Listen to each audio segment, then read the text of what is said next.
అంబేద్కర్ కోనసీమ జిల్లా అయినవిల్లి మండలం మాఘంలోని ఓ వైన్ షాప్లో యాన్యం మద్యం విక్రయాలను ఎక్సైజ్ అధికారులు కొరడా పెంచారు.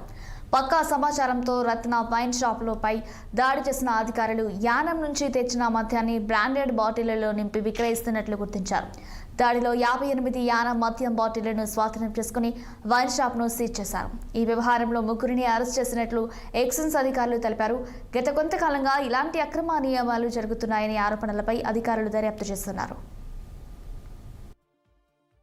ఎక్సైజ్ డిప్యూటీ కమిషనర్ గారికి, అసిస్టెంట్ కమిషనర్ గారికి మరియు ఎక్సైజ్ సూపరింటెండెంట్ కోనసీమ గారికి వచ్చినటువంటి విశ్వసనీయ సమాచారం మేరకు నిన్నటి రాత్రి అసిస్టెంట్ కమిషనర్ గారి టీంతోని ఇక్కడ ఈ షాప్ మీద దాడి చేసి ఇక్కడ ఎన్డీపీఎల్ని పట్టుకోవడం జరిగింది. కాబట్టి కేసు రిజిస్టర్ చేసి పై అధికారుల ఆదేశాల మేరకు షాప్ ప్రస్తుతానికి సీల్ అది వేశాము. కేసు ముద్దాయిలు అరెస్ట్ చేసి ఇవాళ మధ్యాహ్నం రిమాండ్కి పంపిస్తే ఇంకా ఫర్దర్ ఇన్వెస్టిగేషన్లో ఉంది కేసు.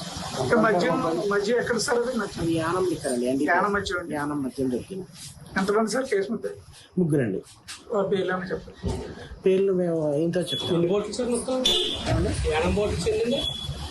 యానం లిపుల్ దగ్గర ఒక 58 లిటర్లు వాటర్లో సరే full bottle sir? Water spirit ఏం లేదు సార్, ఓన్లీ యానం లిక్కర్.